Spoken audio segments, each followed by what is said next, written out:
Yo guys, check kamusta mga idol. So ayan, mag-update tayo ngayong gabi mga lodi ng Friday. Grabe. So ayun na nga, nangyari na mga lods, no? So pero parang yung hinala natin yun nagtagumpay, hindi yung hindi yung hinala ng marami mga lods, no, na magda-drop yung market. Pero sabi nila i-epekto daw yan mga idol, medyo parang kalahating buwan o isang buwan eh. Parang ganun. So, hindi ko alam. Hindi I'm not sure. Basta tayo mga lodi is yun na, nag-ano na ako dito. Nag-trade tayo kanina. Yung kaninang trade natin, yung pa rin yun. Kaya lang, tinake profit na natin at tinamaan na yung lock profit natin kanina pa dito banda yan mga lodi, no. Ayan, sa kulay, may kulay red na isa dyan eh. Ayan, no. Ayan, yung kulay red na isa na yan, dyan na tayo tinamaan. No? So, simula yan dito, mga lodi. So, medyo malaki-laki kanina. So, solid yung nangyari sa atin simula kagabi, mga lods. Madaling araw hanggang kayo ng tsambahan rin natin. Kaya medyo nasa 553 na yung ating asset dito, mga lods. So, ngayon, ang tinitignan ko dito short eh. Kaya lang, wala, ano na eh. Oh. Pero, maggagabi na rin eh. So, iniisip ko bukas na lang ulit eh. Sa kanina nga, sabi ko, pahinga na ako, kaya lang wala eh. Kasi hindi siya umabot sa 50% eh. Kaya talagang umakyat siya dito. So, nagkaroon tayo, di ba, dito? Umakyat siya. So, nung nandito na siya, ang stop loss ko dito is 50%. So, mga nandito lang. Actually, inangat ko na nga nandito yan eh. Pero, hindi pa rin siya inabot. Tapos, biglang nagulat ako, oh my God, lumipad. Sabi ko, oh, sabi ko, ano ko na to? Ano na, hindi ko alam kung epekto rin sa Japan o hindi. Kaya nilak profit ko na dito. Tapos yun, tinamaan na siya. And then yun na, tapos na yung trade natin. Tapos ngayon, naghahanap ulit. Actually, hindi na ako naghahanap eh. Okay na. May pamasko na mga lods, no? Meron na tayong pang Noche Buena eh. Pero pwede na yun. Pwede pa rin naman madagdagan actually. Para sama na sa bagong taon. No, pero habang pa rin tayo, siguro kung hindi ako makakita ng chance ngayong gabi, bukas na lang. Pero kung makakita ako ng chance ngayon, pwede pa rin ako mag-position mga lodi, no. Ayun. So, mag-news na tayo. Grabe, namiss ko si Tengjin ah. Ngayon ko lang nakita ulit yan ah. So, yung ating hours, ayan, nakita nyo na nga po mga lodi, kulay green. Salungat sa inaasahang pagbagsak mga idol. No? So, pero anytime pwede mangyari mag-drop ha. Mga lods, anytime pwede mag-drop to. Ayan oh, dito oh. Kasi alam niyo yung Bart Simpson head. Inisip ko Bart Simpson head to eh. Ayan, dito oh, mga lodi. Diyan yung Bart Simpson head. Ayan yung tinitignan ko dyan. Ayan oh. Tapos ganyan oh. So, Bart Simpson head. Iniisip ko ganun. So, tumitsempo ako dito. Medyo ngayon lang binigay. Kaya lang, katas ko lang magugas ng plato eh. Hindi ko to nakita eh. So, titignan natin mga lods kung makaposition tayo. Pero kung hindi na tayo bibigyan ng chance, okay na yun. No? Yan yun na. Panalo naman na tayo. So, yun. Mag-update na tayo. At eto na nga mga lodi. 75% na po. The Bank of Japan has raised interest rates of to 0.75%, marking the highest rate in 30 years mga lodi, no? Grabe. Pretty crazy, sabi nga dito mga lods, no? 'Di ba? So, pero yung epekto na hinihintay natin, hindi ganun yung inasahan natin, no? Oh, yan. Pero waiting pa rin tayo mga lods, baka gulatin tayo niyan. Baka kasi baga sinasabi lang palamigin muna natin, ipaasahin natin sila na hindi umepekto, no? Tapos biglang magdo-drop ng malalim. Oh my God. Maganda lang kayo, mga lods, no? So, punta na tayo dito. Ito na. Refresh ko lang tong sa Bitpinas, no? So, ayun na, na-confirm na. Ito, bago to. Dito muna tayo. Ayan, na-confirm na exit scam na po yung sa LS team, no? Sabi dito, in a classic exit scam maneuver, the LS team, which is the marketing group behind the unlicensed KBS exchange, is now directing members to migrate to a new obscure platform called AUX Exchange or AUXO Coin. Nako, pag ganito mga Lodi, wala nang kwenta yan. Mga Lods, no? Asahan nyo na, hindi nyo na mababalik. O wala na mangyayari sa invest nyo. Ayun ang pinakamalupit dyan mga Lodi, no? Mahirap tanggapin yan. Charge nyo na lang sa experience yan mga Lods. Kasi mag-move on na kayo mga idol, no? Kasi kung pipilitin nyo pa yan, wala na. Masasaktan lang kayo ng mahabang panahon. Habang tumatagal na umaasa kayo makukuha nyo siya, ganun din katagal yung na may stress kayo. 'Di ba? So ngayon pa lang mga Lods, no? Tanggapin nyo na mga idol na negative na makuha yan mga Lods. Yung mga nag-invest diyan. So ito naman, ano ba to? Ba't nandito yung mukha ni Saldico sa Bitpinas? The government did not reveal Saldico's crypto wallet yet. No, why nga naman, no? Kasi sakala ko ba transparent 'yun pag sa crypto.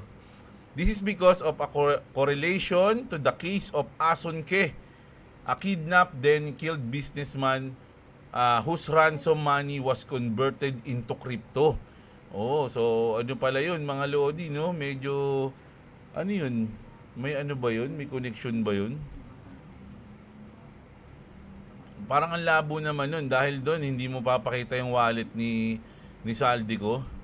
'Di ba? Parang nagdadahilan lang 'tong mga 'to. No, so ayan, yan yun na mga Lodi, hindi na lang natin sila, huwag na tayo pumasok diyan masyado. Mga idol, medyo ano yung mga content creator, mga political content creator, mga Lodi, medyo kinakabahan na. Alam niyo kung bakit? Kasi napanood ko lang kanina. 'Di ba yung sino ba 'yon? Yusek ba 'yon, yung babae na namatay daw, nahulog ata sa may Cannon Road. Alam niyo ba yung balita niyon mga idol sa Cannon Road na si ano pangalan nun? Cabral ba 'yon o Quebral? Quebral ba o Cabral? Yung babae, mga Lodi. So medyo kahina-hinala daw yung kanyang pagkakamatay mga Lods. Kasi kung tutuusin naman daw, siya talaga yung nakakaalam kung sino-sino daw yung mga, nabasa ko lang to sa Facebook kung sino-sino daw yung mga talagang involved, na lalo na mga congressman sa korupsyon, no? Kasi parang siya yung pinaka secretary kumbaga eh. So alam niya kung sino yung mga binibigyan. So siya yung parang nag-iisang tao nakakaalam lahat, no? Parang ganun. So syempre kung namatay siya, wala ka nang kumbaga yung information na solid sana na makukuha mo, hindi mo na makukuha. So iniimbestigahan pa mga idol, no? So hindi natin huwag niyo akong tanongin kasi nanonood tayong Detective Conan eh. Medyo alam natin yung mga mga ganyan eh. 'Di ba? So ako hindi ako, huwag niyo kunin yung opinion ko, baka mainis lang kayo sa akin mga Lodi, no? Yun na lang. Pero masyadong entertaining yung nangyayari ngayon. At syempre isipin nyo yung babae na yun, if ever na talagang nasawi siya, malaking tao yun mga idol. Nakapagtaka lang wala siyang bodyguard, no? Malaking tao yun. Tapos isipin nyo kung, kasi sige, ito yung ko dyan. Kung hindi siya talaga, kasi marami nagsasabi na palabas lang daw yun, hindi ako yung nagsabi, di umano daw, palabas lang daw. So para lang kumbaga mawala na siya sa eksena, no? O sige, maganto ka na, palabasin natin na namatay ka o sa something. Hindi sinasabi ko lang hindi ko sinasabing totoo yun, mga Lods, kasi syempre disrespect naman yun kung talagang namatay si Madam, no? Pero kung ako tatanungin nyo, kung talagang namatay si Madam, hindi ako naniniwala na aksidente yun, o kaya suicide yun. Ako, hindi ako naniniwala doon. Kailangan natin si Kogoro Mori. Inspector Migure. Nalutas ko na ang kaso. Ang salarin ay nasa kwartong ito. Inspector Migure, Detective Mori. Mga Lodi, no? So ayun lang. So abangan natin, kabang medyo nagkaroon ako ng curiosity naging interesting para sa akin yung kaso na yun mga Lodi. No, so hintayin na lang natin. Pero for me, sa akin lang malabo siya maging suicide or something. Ganun lang, no? If ever talaga na namatay si Madam, no? Kasi hindi ino-autopsy pa eh. Kasi maski naman sino ba yung si John Vic? Ano ba si John Vic? Maski naman si John Vic, 'di ba, sinabi niya baka budol lang 'to kaya kailangan nating siguraduhin, 'di ba, sabi niya ng gano'n. So tama naman 'yun. Kailangan siguraduhin, mga lodi. Ba't ba tayo napunta doon? Kasi dito si Saldi ko. Ayan. Tapos, eto na. Nako, nagkaroon ng mga problema sa Binance, mga lodi Ako, buti na lang tayo. Nakapag-take profit na tayo, mga idol. Kaya lang yung iba daw, hindi gumagana ng maayos yung Binance, sabi dito, mga lord. Sabi dito, Binance literally scamming and won't let me close my short. Imagine that, mga idol, no? Hindi niya daw ma-close yung short position niya. O, GG, sabi dito kay ZZ. Ito daw yung lumalabas, mga idol, no? Nako, mahirap yan, mga idol.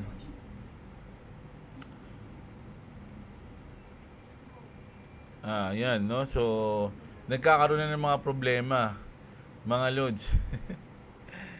Ako talaga, mga idol, nako. Mamaya yung nandito ba yun? Ito. Mamaya malalaman natin kung ano yung reason kung bakit tumagal yung ating Clarity Act ng mga idol. Kasi kung naipasa na yun, dapat napasa na yun eh. Mga lods, dapat pala napasa na yun nung ano pa lang, nakaraang buwan, maraming buwan na nakalipas. Napasa na dapat yun kasabay ng Genius Act, no? Kumbaga nauna yung Genius Act and then Clarity Act, mabilis lang, mga lods, no? Kaya lang, merong reason kung bakit hindi siya napasa. Merong reason kung bakit nagkakaroon pa ng chance yung mga ganitong crypto exchange o mga big wheels para manipulahin yung market, no? Imbis na may rules na tayo o something, mamaya nalalaman natin. Si Charles Hoskinson nagsabi, mga lodi. So ito, nagkakaroon daw ng problema yung Binance. So nako, delicates yan, mga lodi. Nako, ito pa yung isa.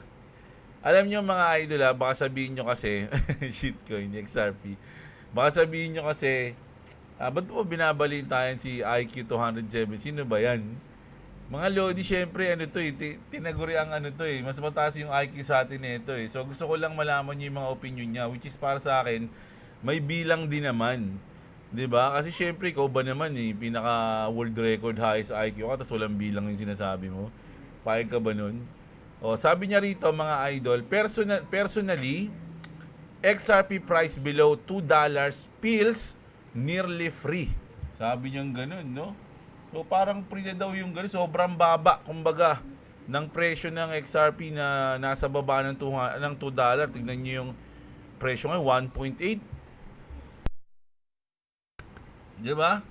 So medyo mababa daw yan, mga idol, sabi ni 276, mga lods, no? Igagawin sasama ko nga sa thumbnail ko. Ang ganda oh. Save natin. Ang galing na naka-invento niya na.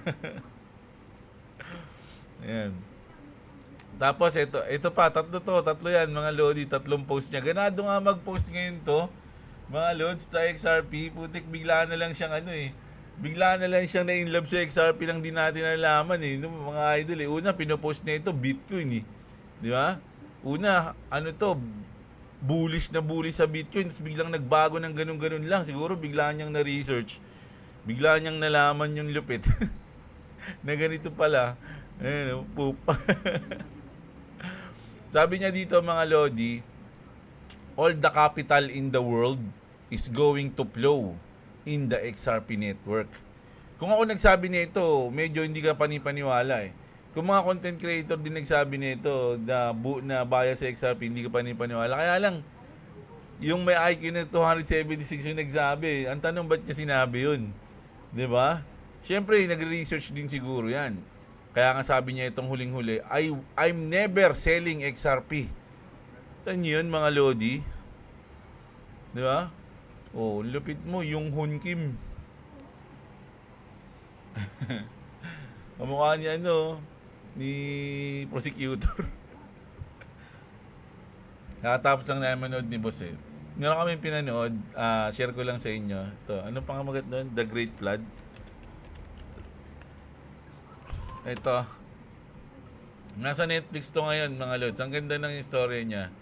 Medyo hindi siya typical na istorya mga lodi. So, inano ko lang, baka trip yung panoorin. Maganda rin yan. Tapos, ito. Latest, Ripple goes institutional with SBI and Doppler Finance Partnership. Grabe na si Ripple, no? What does the SBI and Doppler Phi partnership means for XRP? Kasi si George pa nag-post niya na mga idol si George hindi yan maka-XRP. The collaboration positions XRP as a part of a framework centered on yield generation, compliant custody, and real-world financial integration. XRP has previously lacked infrastructure for institutional investors to earn a regular yield. Sabi, ito yung pag-aaralan namin ni boss eh. This collaboration aims to change that by developing XRP-based yield products designed specifically for compliance-conscious institutions. SBI Ripple Asia, a joint venture between SBI Holdings and Ripple, anchors the project within an stabilized financial system, lending credibility and operational rigor. This is the first time SBI Ripple Asia has partnered with an XRP ledger. First time daw pala to, native protocol. Signaling that focus is on building durable, scalable financial infrastructure rather than marketing hype, mga idol. Alam nyo na yan, dati pa. Si XRP hindi to tataas sa mga hype-hype lang, mga lods, no? Mas priority o mas mararamdaman yung kanyang pag-pump kung talagang ginagamit na siya. Dun yun mga lods. At ayun yung pinaka main purpose ng Ripple kung bakit sila nakikipag-partner kung kani-kanino sa loob ng isang dekada mga lodi, no, para magamit yung mismong XRP. At napaka-solid nun mga lods, no. Ito yung ibig sabihin nun. XRP isn't about belief, it's about what must be true in the system, no. Ito yung sinasabi niya kapag kumbaga acceptable yung $10 XRP per XRP is accepted as a legitimate settlement commodity. So kumbaga kung dun pa lang pwede na maging $10. Institution can trade it, hedge it, and clear risk around it. Mostly financial usage, limited dependency. XRP is tradable, 'di ba? Katulad na rin ng ibang coins. 'Di ba? Ngayon kung magpi-$50 si XRP, dapat banks begin holding XRP as working capital. Cross-border settlement uses it regularly. Na kumbaga ginagamit siya regularly ng bank for cross-border payment, not experimentally. Velocity starts to matter more than speculation. XRP saves times and money, sabi dito. Di ba? So, ayun, pwede siya mag-$50 daw pag ganun. $100 naman daw. Binabasa ko lang to, hindi ko sinasabi magkakaganito XRP functions routinely as high quality collateral used in repo, treasury ops, and settlement. Netting derivatives and spot are tightly linked, no? And XRP is infrastructure. So lagi nating naririnig yan sa mga developers ng XRP. Ayan, no, XRP is infrastructure. $200 naman daw.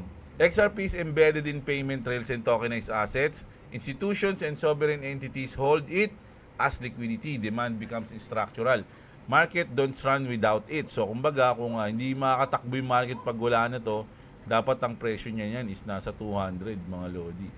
Pag 300 to 500 naman, XRP becomes core financial plumbing. Correspondent banking page balance sheets requires exposure. This is not optional, sabi dito.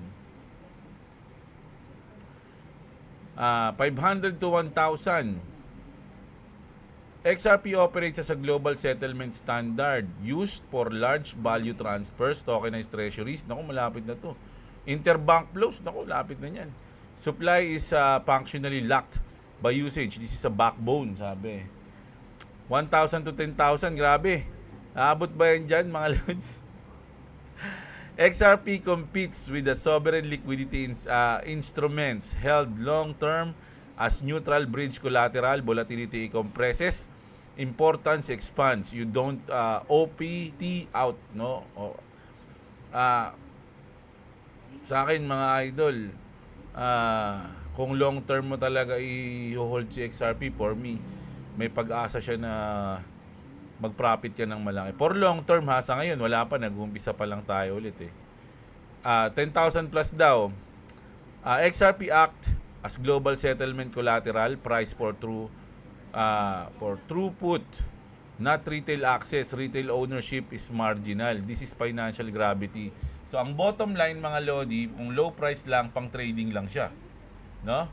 Pero kung yung mid price niya na, dapat ginagamit na siya mga lodi, no, which is mukhang mangyayari naman talaga yan, no, yung usage. High price naman mga lodi is kung necessity na yung tingin kay XRP. Ito yung pinakamagandang sinabi dito. XRP doesn't reprice because people want it. It reprice when system depend on it, no? Kumbaga, the settlement conductor, o ayan din sinabi mga lodi. So, hindi talaga siya pang hype, di ba? So, kailangan ginagamit siya kung gusto mo talaga na tumaas siya, no? Ito naman yung MoonPay. Ayan, ginawan lang ng ano. Siyempre yung MoonPay mga lodi, malupit din yun, di ba? Ito kaya ako sinama dito to mga lodi, kasi kung totoo daw to mga idol, sabi ni, hindi ko nababasahin lahat to, sabi ni Rob Cunningham, if the Internet of Value is real, then XRP is not optional. It becomes foundational infrastructure. O, di ba? Narinig na naman natin. And foundational infrastructure inevitably becomes essential, scarce, and highly valued. Ayun yun mga lods, no? Kung totoo daw na Internet of Value, si XRP is talagang inevitable na yung pagtaas niyan, mga lods, no? Sabi dito,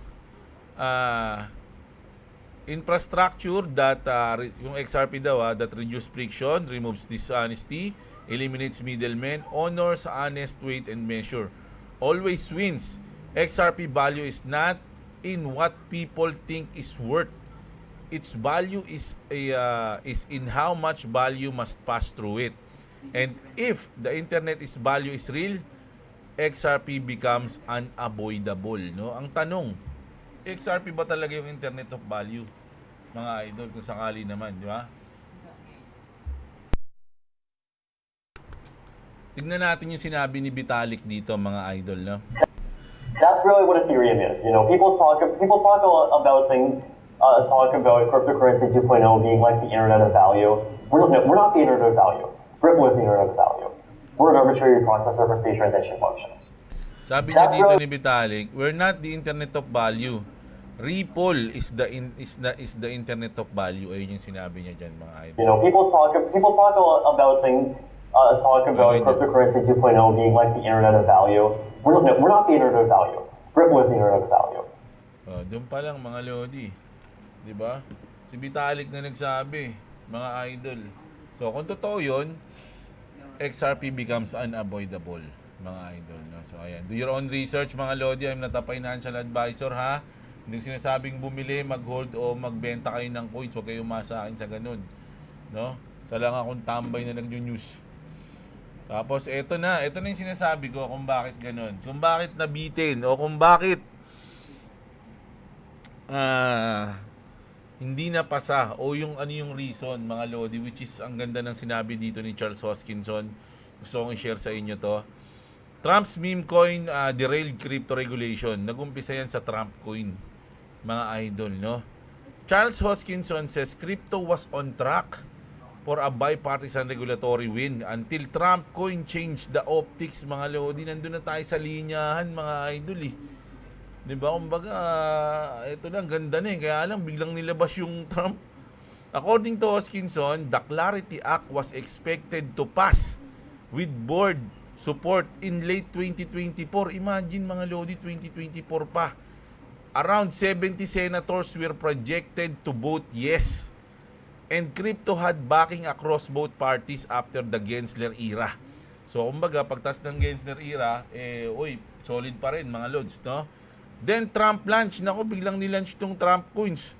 Hoskinson, eto si Charles, argues the timing mattered. Sabi niya, mali yung timing eh. Sabi niya ganun. Launching a personal crypto project before a clear regulatory framework gave critics an easy narrative. Crypto became Trump equals corruption, which is medyo sang-ayon ako dyan. Instead of a neutral technology issue. No, kumbaga bigla ka naglabas ng coins eh. 'Di ba? Kumbaga parang naisip agad ng mga kalaban mo na kung gagamitin niya 'to, mali, huwag tayong pumayag, parang ganoon, 'di ba? Kung may papasaman sila, huwag tayong pumayag diyan. Eh sayang, andun na, kumbaga ready na lahat eh. That shift made it politically harder for Democrats to support the bill. No, yun yung reason. Voting for crypto suddenly looked like endorsing Trump himself. Tama. 'Di ba? Kapag binote mo 'yon, ibig sabihin parang sumasang-ayon ka na kay Trump. Eh syempre hati yan, mga lodi, hindi naman papayag agad 'yan eh. 'Di ba? So nagkaroon ngayon ng alinlangan. Ay nako, wag 'yan. Huwag nating ipasa yung Clarity Act na 'yan. 'Di ba? Kasi may Trump coin eh. 'Di ba? Aabusuhin nila 'yan, ganito ganyan, no.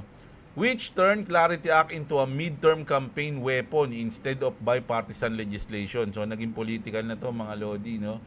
He says the fallout wasn't just political. It distorted the market. Bitcoin pushed the new highs, but altcoins stayed suppressed as regulatory uncertainty froze risk-taking and capital rotation. No? Kumbaga parang Bitcoin lang yung nakinabang. Hindi na nakinabang yung mga altcoins. Kasi nagkaroon na ng doubt eh. Sayang kung nagkaroon na sana ng Clarity Act, di malinaw na sa lahat. Hoskinson take away his blunt. If the framework had passed first, Trump coin could have launches later with legal clarity, which is totoo yun eh. 'Di ba? Kung napasa na yung Clarity Act, sabay nilabas yung Trump coin. O di ang ganda sana nun, mga lodi. No, ang pangit ng timing nung gumawa eh. Less backlash and more success, no? Kumbaga baka mag-success pa kasi may batas na eh. Hindi na basta-basta mamanipulate yung coins na 'yon. Instead, crypto lost momentum at a critical moment, which is yung bull market natin in 2025. Doon tayo nawala eh. Doon tayo na-discarrel eh. Not because of tech or demand, but because of timing and optics, mga lodi. Which is ang galing ng paliwanag yun ni Charles Hoskinson, mga idol, no? So, grabe. Mga lodi, no? Sayang. Kumbaga, sayang yung timing. Sabi nga nila, importante yung timing eh. Kaya lang, sinayang mo. Sabing ganun, no? O, kung merong Bart Simpson head, meron bang Batman head? Parang Batman head na to. Ayun yung head doon, yung Batman, yung sungay niya, oh. Oh. Baba na to, tenga na dyan, oh. Oh, mas mukha ni Batman.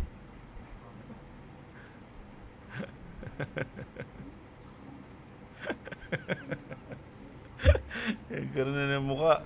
Mga lodi. Ayan, mukhang hindi na ako makaposisyon, mga lods. Natamad na akong bantayan kung puposisyon ako eh. Ayun na, tumataas na oh. Yung pagtaas na to, mga idol. Dali lang, wait lang. Tignan ko nga yung 50% na ito. Lampas na siya eh, oh. Oh, dito lang yung 50% eh. Tinagos niya na. So, ang sunod na resistance niyan sa tingin ko lang is dito na, mga lodi. Ayan. Dito.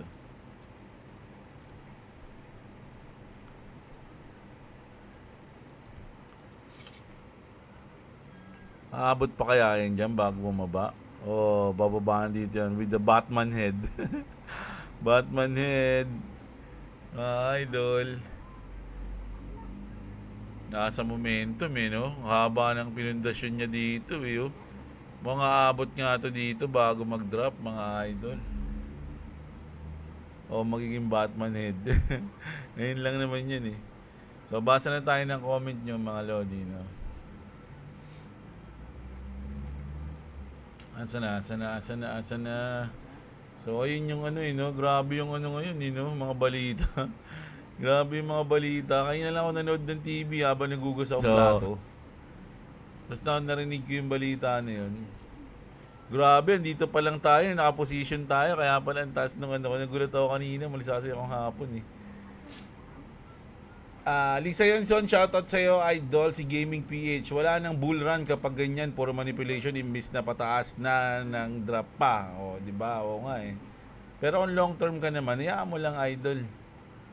Ngayon mo na ba kukunin, idol? No, di ba? So, kung long term, hayaan mo lang, no? Mag-spot-spot ka lang. Kumbaga, gawin mo tong chance para makapagbodega ng mas mababa. Pero kung trader ka, pwede ka naman manalo ng short eh. Di ba? Pete Pelizardo, shoutout sa iyo, Idol Meow. Si Idol sabi ng hapon, bearish Yamete Kudasai. Oh, yan. Oh, nahilig ko lang yan sa ano sa Doraemon hindi. Maria Cristina Magat pala to. Still watching pa rin, boss Idol. Shoutout sa iyo, Yurnero. Solana trying to break the sideways. If not, I use short term here mga kabosing. O, ayan, sabi ni Nero. Si Brian. Boss Diablo, paano po gawin sa BitGet? Nag-deposit po ako sa P2P. Hindi ni-release yung USD. Nag-appeal na rin ako. Sinubukan ko rin tawagan yung number. Makukuha ko pa ba? Makukuha mo yun. Hindi. Bago ka na pag-deposit, di ba boss, i-release mo rin? Bibili ng coins. Oo. O siya magre-release. Payment muna ata. O payment muna. Tignan mo muna kung nasa na yung asset mo mga Lodi. Baka nasa ano mo na yun. Nasa spot mo na. Or nasa funding. O kaya nasa funding mo. Check mo muna. Baka nandyan naman. Pero kung hindi, itawag mo na sa sa kanilang support, no? Tech support mga Lodi. Hindi ko kasi pwedeng yung sa ko dito kasi may kita niyo yung aking sinisikretong sa bagay malit lang naman yun. Ano ba yun? May mga tech support naman yan eh. Pero kung titignan mo siya mga idol, sige na nga, ayos naman yan. Oh. Tignan mo siya dito sa asset. Baka nasa spot siya, nasa margin, nasa future. Kasi usually kapag kaka-deposit mo pa lang, nasan siya? Nasa, it's either P2P or spot eh. 'Di ba? So ililipat mo 'yun.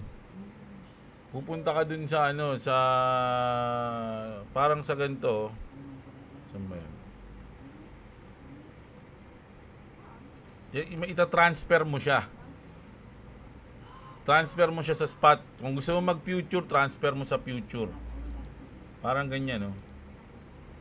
Sa transfer, hanapin mo lang yung transfer. Tapos, kung nasa spot siya, from spot to, saan mo siya gusto ilagay? Pwedeng kung gusto mo mag-futures dito. Ganyan. Kung spot. Kung gusto mo sa ilabas na agad, dito ka na sa OTC. Ganun. Lumipad na tuloy, oh. Hindi na to Batman. Hindi na pantay yung tenga ni Batman. Si Brian yun. Explore mo lang, idol. Madali lang yan. Hugutin na ang Pag-ibig MP2. Grabe naman si idol. Pag nag-dip pa yan, more power, Boss Jeblo. Dahil mo na ang XRP. BJ Ramirez, sarap sana mag-buy sa dip, Boss Jeb, kaya lang magpapasko pa. Ay magpapasko, pa-shoutout naman sa anak ko, Boss Jeb, si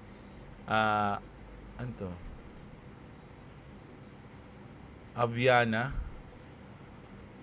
Tama babasa ko? Aviana. Ayan, shoutout sa iyo, Aviana. Sabi ng iyong papa na si BJ Ramirez.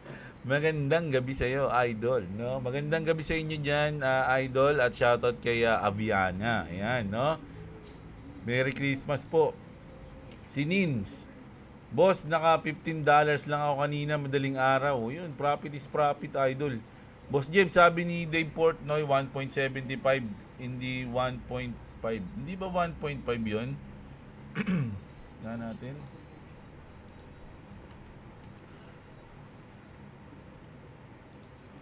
$1.75 ba? O, sa pasok na yun ah. Ang lapit na nun, di ba? Oo nga, ayan oh.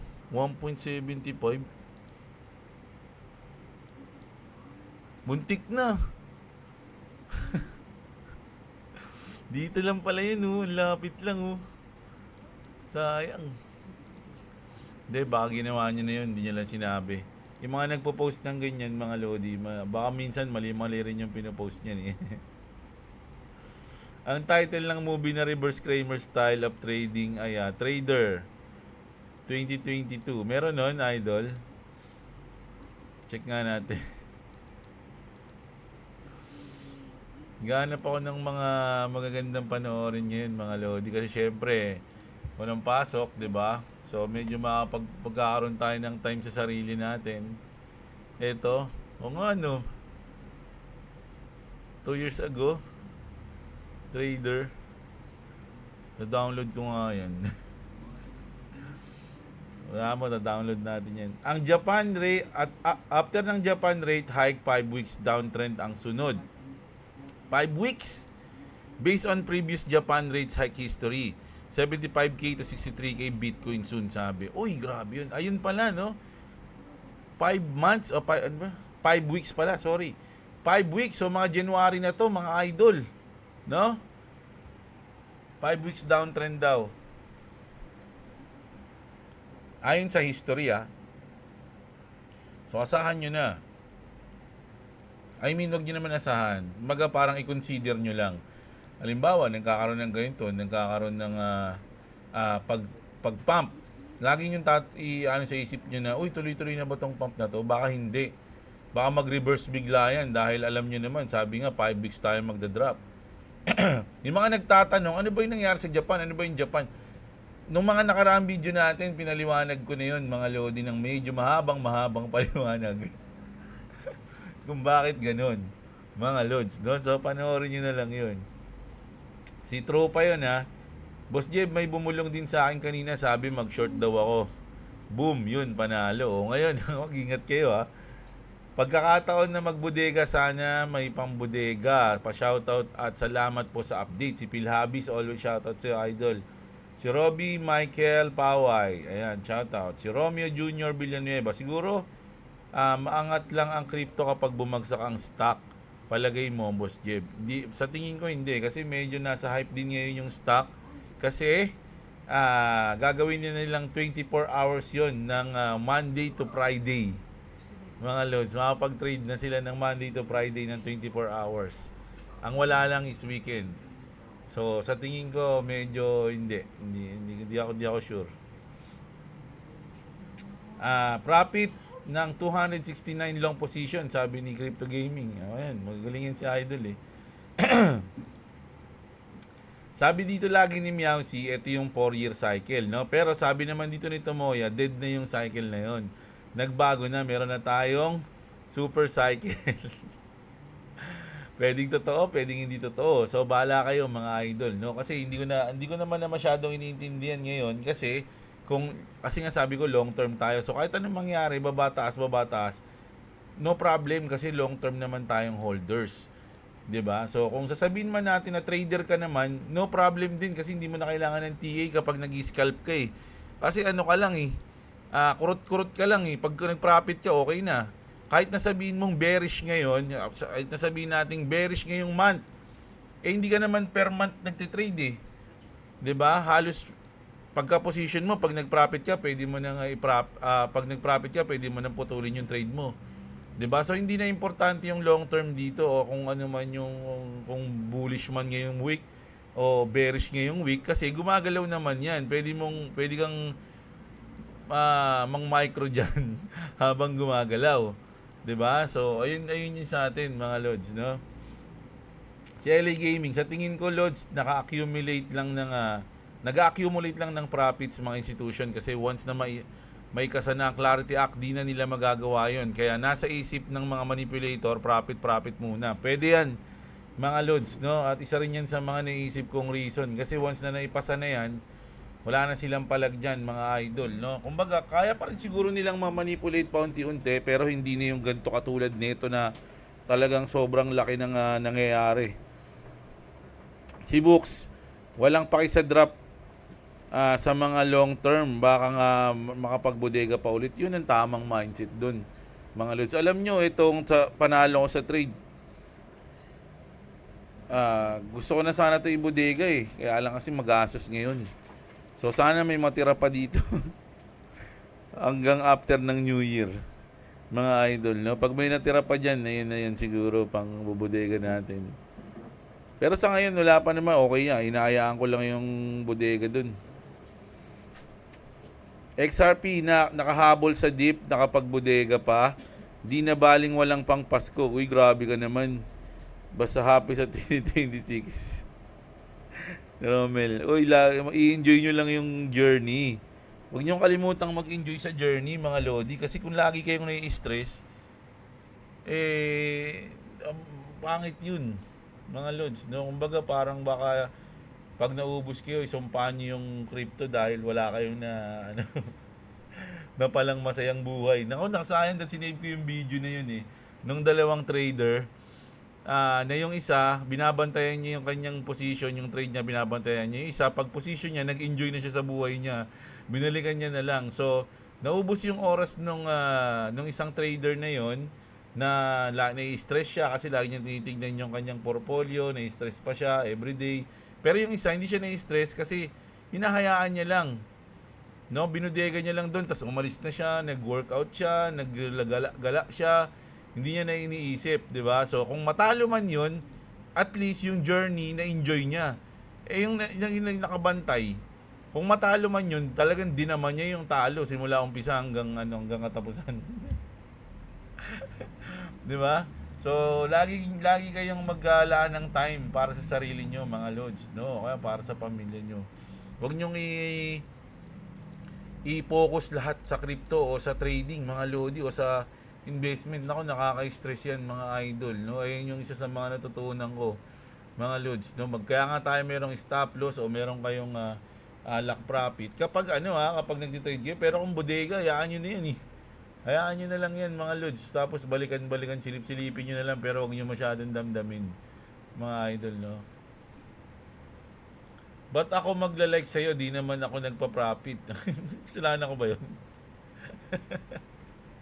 Sabi ni Chris Pogi, ba't ka nanonood at nagko-comment? Di ka siguro Pogi. O, ayan, sabi niya. No. Ba't sinisisi mo naman sa ibang tao yung pag di mo pag-profit, idol? Maling mindset naman yan. Diba? Hindi ko kasalanan yun. Paano ko naging kasalanan yun eh? Nag-news lang tayo dito. Si Labila, shoutout sa'yo. Ayan si Ile Will Clarion. Tagal mahit yung buy order ko 0.2. Matagal-tagal yan, mga idol. Tapos hinihintay mo pa. Tapos ganyan kalayo, isihintayin mo, nakatuto ka lang. Ang kulit mo nun. Si Sidebox, na-like na po, Boss James. Salamat yan. Shoutout sa inyo. Joseph Berdin, shoutout. Si Cruzac, waiting for 1.5. Ayan, ako medyo lumayo na doon. Disley, shoutout sa'yo. Ito na yung bottom. Diretso alt season na to, sabi ni Jonard. Di pa masyadong malalim, sabi naman ni Tomoya. 1.6, 1.7, kahit alin dyan. Pag yan tinamaan, lipad yan, sabi niya. Tignan mo, total, malapit na diagonal support ng weekly. O, sa weekly nakatingin si Idol, weekly time frame. Si King Shangsheng, shoutout sa'yo. Yan ang sinasabayan ko, yung manipulation. Lalo na sa New York session. Good sana short ko kagabi, kaso naliit ng stop loss ko. Na-hit siguro to. Na-hit pala. O yan, na-hit. Sayang, idol. Minsan ganun eh.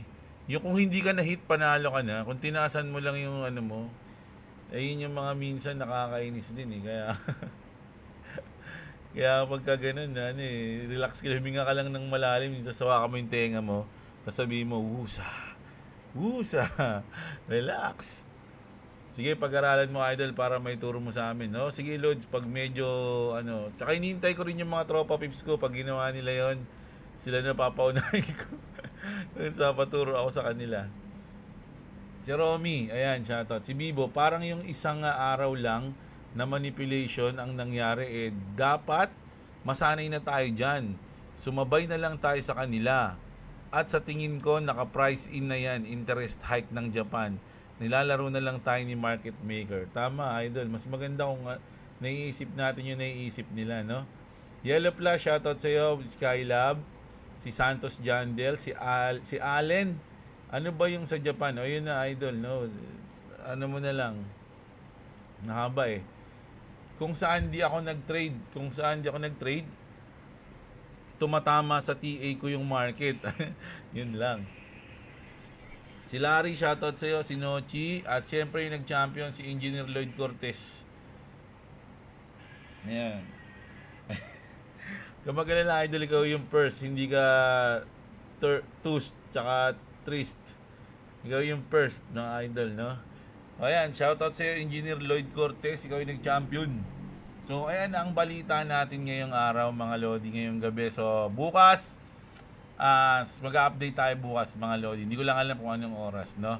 Pero mag-update tayo bukas at syempre, gusto kong malaman nyo kung ano yung nangyari, kung nag-trade tayo. Syempre, yung mga balita, no? Yung mga bagong news sa ating crypto, ayun ang ating titignan, mga Lodi. Kung gusto nyo ng ganitong content, subscribe kayo sa channel ni Jeblo, mga Lodi. Libre lang yan. At kung gusto nyo magkaroon ng chance, no?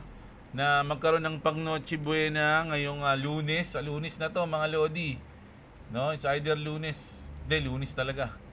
Sa Lunes paparapol na si Clovis Gaming, mga Lods, no? Magla-live siya diyan. At irarapol niya kung sino ang mananalo ng 500 pesos na 5 tao. Pipili siya sa mga subscriber niya.